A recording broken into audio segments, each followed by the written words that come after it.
नमस्कार। धान की खेती में 1 हेक्टर एरिया में करीब 50 से 60 हज़ार रुपये खर्चा आता है, जिसमें से 10-15 हज़ार उर्वरकों यूरिया डीएपी पर और 5-6 हज़ार रुपये दवाइयों पे खर्च हो जाता है। मैं पिछले 8-10 साल से धान की खेती से जुड़ा हुआ हूँ और मैंने देश के कई राज्यों में धान की खेती को बहुत नज़दीक से देखा है और मैंने पाया है कि 70 से 80% किसान धान में सही तरीके से खाद नहीं डाल पाते हैं। और मैंने वजह भी जानने की कोशिश की तो पता चला कि कहीं न कहीं जानकारी का अभाव है, या जो जानकारी किसान को मिलती है वो किसान की भाषा में नहीं होती है, तो किसान उसे समझ ही नहीं पाता है और वो वही करते हैं जो या तो वो करते आ रहे हैं, या पड़ोसी किसान कर रहा है, या दुकान वाले ने बताया। मेरा कहने का मतलब ये नहीं है कि आप जिस तरीके से खादें डालते हैं वो बिल्कुल गलत है, लेकिन कुछ पॉइंट्स हैं जिनमें हम सुधार कर सकते हैं।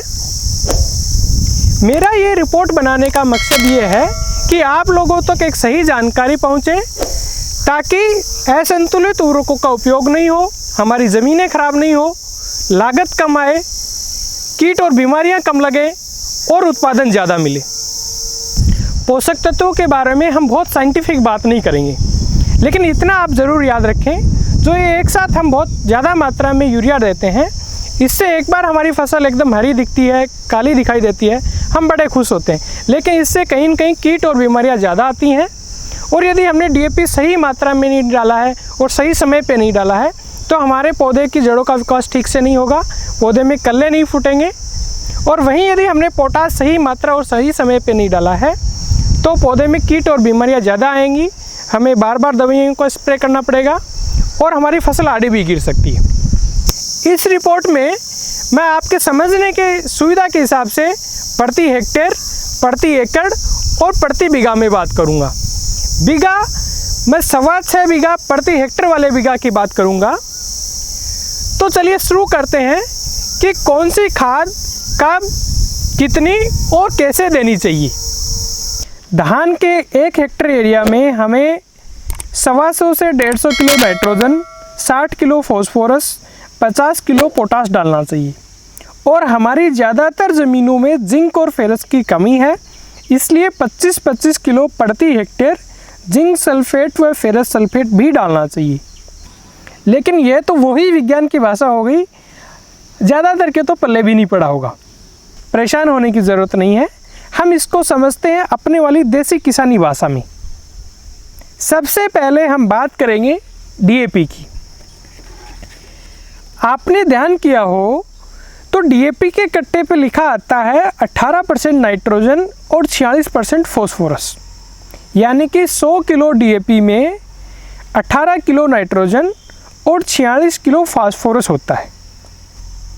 लेकिन हमें देना है 60 किलो फॉस्फोरस। तो 60 किलो फॉस्फोरस डालने के लिए हमें करीब 130 किलो डीएपी प्रति हेक्टेयर डालनी होगी। एकड़ की बात करें तो 50 से 55 किलो और बीघा की बात करें तो 20 से 22 किलो प्रति बीघा डीएपी डालना होगा। इस 130 किलो डीएपी से 60 किलो फॉस्फोरस के साथ साथ करीब 20 से 25 किलो नाइट्रोजन भी गया है, क्योंकि डीएपी में 18% नाइट्रोजन भी होता है। यानी कि हमें जो कुल 150 किलो नाइट्रोजन देना है उसमें से 20 से 25 किलो तो डीएपी से लग गया, बाकी बचे 125 किलो नाइट्रोजन को हम देंगे यूरिया से। 125 किलो नाइट्रोजन देने के लिए हमें करीब इसका 2.25 गुना यूरिया देना होगा, यानी कि 275 किलो यूरिया प्रति हेक्टेयर, या 100 किलो प्रति एकड़, या 45 किलो प्रति बीघा, या यूँ कहें कि 1 कट्टा प्रति बीघा यूरिया डालना होगा। डीएपी और यूरिया कब और कैसे डालें ताकि ज़्यादा से ज़्यादा फसलों को फ़ायदा मिले, यह जानने से पहले थोड़ी बात हम पोटास की कर लेते हैं। पोटास हमें देना है 50 किलो प्रति हेक्टेयर, यानी कि एमओपी जिसे आप लाल वाला खाद बोलते हैं, वो हमें 85 किलो प्रति हेक्टेयर या 35 किलो प्रति एकड़ या 14 से 15 किलो प्रति बीघा डालना है। इनके अलावा हमारी ज़्यादातर ज़मीनों में जिंक और फेरस की बहुत ज़्यादा कमी है, इसके लिए हम 25-25 किलो जिंक सल्फेट व फेरस सल्फेट प्रति हेक्टेयर या 10-10 किलो प्रति एकड़ या यूँ कहें 4-4 किलो प्रति बीघा डालना चाहिए। और हाँ, एक चीज़ और, आजकल जिंक सल्फेट 33% में भी आने लग गया है, तो आप इसे 15 किलो प्रति हेक्टेयर या 6 किलो प्रति एकड़ या 2.5 किलो प्रति बीघा डाल सकते हैं। सबसे ज़रूरी बात, डीएपी, पोटास, जिंक और फेरस की पूरी मात्रा हमें लास्ट गरड़ या मचाई करते टाइम डाल देना चाहिए। हम कुल नाइट्रोजन दे रहे हैं 150 किलो, जिसको 3 बराबर हिस्सों में देना है। पहला गरड़ या मचाई करते समय, दूसरा धान लगाने के करीब 1 महीने बाद व तीसरा हिस्सा धान लगाने के 2 महीने बाद। यानी कि 3 बार में 50-50 किलो नाइट्रोजन प्रति हेक्टेयर जानी है। लेकिन शुरुआत में डीएपी से तो 20 से 25 किलो नाइट्रोजन ही गई है, तो बची हुई 20-25 किलो नाइट्रोजन देने के लिए हम 1 कट्टा प्रति हेक्टेयर यूरिया का डाल सकते हैं गरड़ करते समय। अब बात करते हैं कि खड़ी फसल में क्या क्या देना चाहिए। सबसे पहले हम बात करेंगे यूरिया की। देखो, हमें 150 किलो नाइट्रोजन देना है, उसमें से हमने 50 किलो गरड़ के टाइम दे दिया और बचा 100 किलो, इसे हम 2 बार में देंगे। इसके लिए आप करीब 110 किलो यानी कि करीब 3 कट्टे प्रति हेक्टेयर या 1 कट्टा प्रति एकड़ या करीब 15 से 20 किलो प्रति बीघा यूरिया डालेंगे धान लगाने के 1 महीने बाद और इतनी ही मात्रा धान लगाने के 2 महीने बाद। हाँ, एक चीज़ हमने छोड़ दी, जो काश्तकार डीएपी की जगह एसएसपी या जिसे आप सुपर बोलते हैं वो डालना चाहते हैं, वे 7-8 कट्टे प्रति हेक्टेयर या 3 कट्टे प्रति एकड़ या 1 कट्टा प्रति बीघा एसएसपी का डालें। एसएसपी भी हम गरड़ करते समय ही डालेंगे। खाद देने के पूरे प्रक्रम में हम 2 बड़ी गलतियां करते हैं। पहली, डीएपी, पोटास, फेरस और जिंक को हम खड़ी फसल में डालते हैं। दूसरी, एक साथ यूरिया को टिका देते हैं। देखिए, बहुत सिंपल सी केमिस्ट्री है।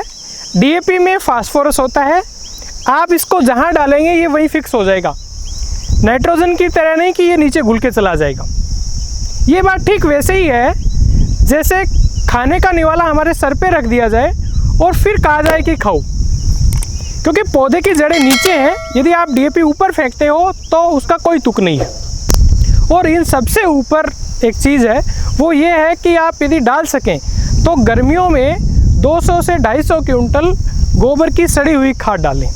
लेकिन आजकल के समय में हमारे पास पशु इतने नहीं हैं, हम गोबर की खाद नहीं डाल पाते हैं, तो ऐसे में आप गर्मियों में हरी खाद लगा सकते हैं।